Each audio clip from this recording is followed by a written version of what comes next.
Hey everyone, so welcome to our third section. As we go through stoichiometry, this one is on limiting reagents and percent yield. So for this section, again, same thing as the other ones, pause the videos as you go along, copy down the questions. You can listen to the explanation and try any example problems before we run through the answers for them. It will help to go through your understanding if you're trying the stuff along the way as well. So in a chemical reaction, an insufficient quantity of any of the reactants is obviously going to limit the amount of products that are formed. So if I'm expecting to have so much product, I need to make sure I have enough reaction or enough reactants at the beginning. Same thing that if you wanted to make a recipe but you were missing one of the ingredients, then your recipe is not going to quite turn out the way that you had planned. So in that ammonia reaction that we've been using so far, as we go through the stoichiometry section, we can see that exactly 1 mole of nitrogen gas reacts with exactly 3 moles of hydrogen gas, and it gives exactly 2 moles of ammonia. So what if we were to react, say, 2 moles of nitrogen gas with 3 moles of hydrogen gas? So in the terms of this balanced equation, if I were to just stick a 2 here, that changes what the recipe looks like. So again, if you think about baking, for instance, if I add more of something in, it's going to obviously have an impact on what I have. So if we were to react 2 moles of nitrogen gas with 3 moles of hydrogen, picture this like saying the number of eggs. Well, I know I need 1 egg to react with, so much of something else, flour for instance, and that's going to give me something at the end. Well, if I add an extra egg in there, I really don't need the extra one, right? Like I really don't need the extra mole of nitrogen. So what's going to happen is that the reaction is going to take place, but it's going to give me this extra reactant left over at the end that isn't really needed, right? I've got a 2 in the front there. The equation doesn't balance anymore, and I have this excess of reaction. So in that case, I'm going to have something left over. And we kind of call that, in this reaction, the hydrogen gets completely used up, and we call that hydrogen the limiting reagent. We would call the nitrogen that we have an excess reagent.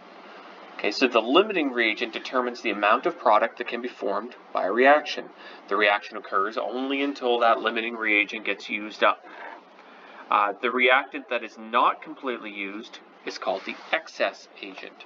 In this example, nitrogen, having 2 moles in the front, would be considered to be that excess agent. It's the one we have more of than what we need.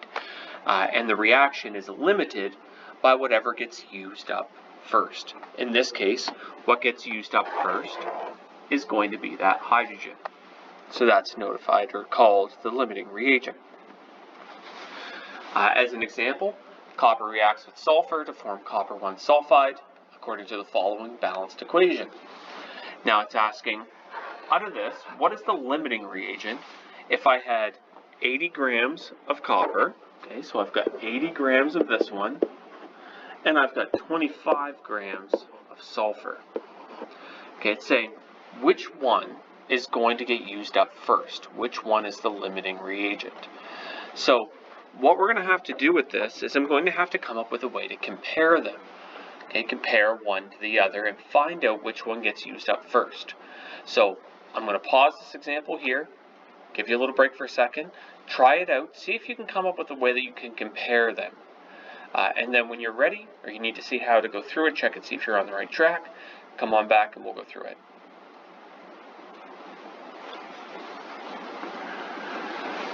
Alright, so as I run through this, keep in mind that what we're trying to do here is to figure out which one gets used up first. Okay, which one are we comparing? So I'm going to take each of these and I need to be able to relate one to the other. And remember from this previous unit on moles that what we can do if we're relating one to the other is I can use stoichiometry to convert from one molar unit to another molar unit using the mole ratios. So what would make the most sense here is if we were to compare them and see how much 80 grams, how many grams, or sorry, not even grams, how many moles of copper sulfide this gives. Okay, and then I can go and do the same thing with sulfur and see how many moles of copper sulfide it gives. And whichever one is the smaller amount, that means it's going to get used up first. So let's start off. We'll take a look at 80 grams of copper. And I'm going to go from grams of copper, okay, grams to moles. So we know that in one copper atom, there's 63.55 grams of copper in 1 mole of copper. Then once I'm in moles of copper, then I just do that mole conversion, and I can flip into moles of Cu2S of copper sulfide. So we have 2 moles of Cu in 1 mole of Cu2S. So if I take a look and see here, I've got grams of copper and moles of copper that are going to cancel out. And if I take 80 divided by 63.55 and then divide that number by 2, I get 0.630 moles of Cu2S, copper 1 sulfide. Now, if I were to do the same thing again, but this time we're going to start with the 25 grams of sulfur, and we're going to compare how many moles of copper 1 sulfide we get. So 25 grams of sulfur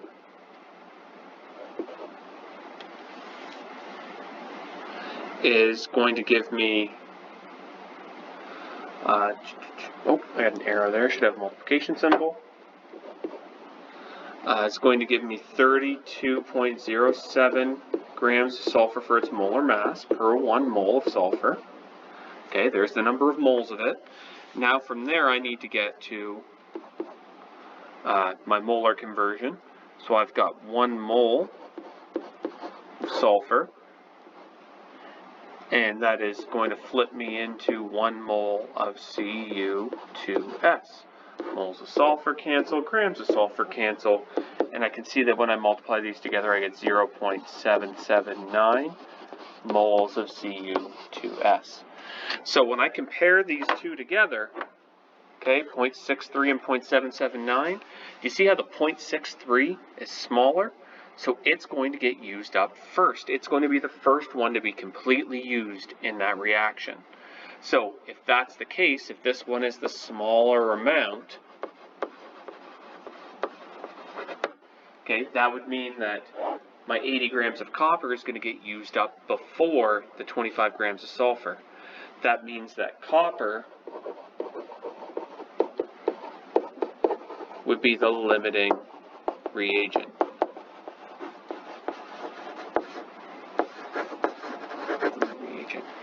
So that means that sulfur would be in excess.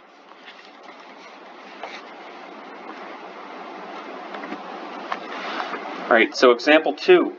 It says, what's the maximum number of grams of Cu2S that can be formed when I have 80 grams of copper and 25 grams of sulfur? So it's the same equation, it's the same setup, it's the same number of grams to start with. It's just saying what's the maximum number of grams that can be formed when the two of them combine.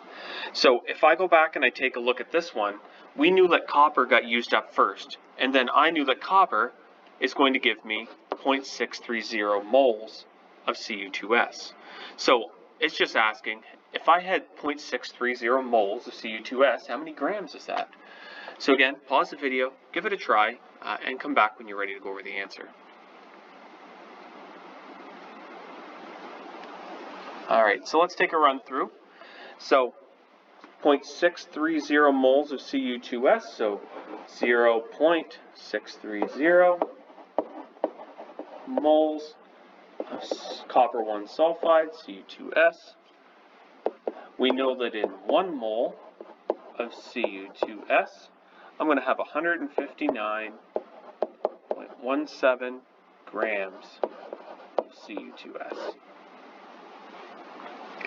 Now, altogether, that 159.7, remember, that's 2 atoms of copper and 1 atom of sulfur added together. My moles of copper 1 sulfide are going to cancel. And if I take 0.63 multiplied by the 157, then I'm going to have 100.28 grams of Cu2S. So that would be the maximum amount that could be made with that reaction, and I would have an excess amount of sulfur left over. Okay, it's more than what I needed. Remember, it's the excess agent that's there. So that's part one, this last section. I'm going to pause the video here, and we'll pick it up with part two on percent yield.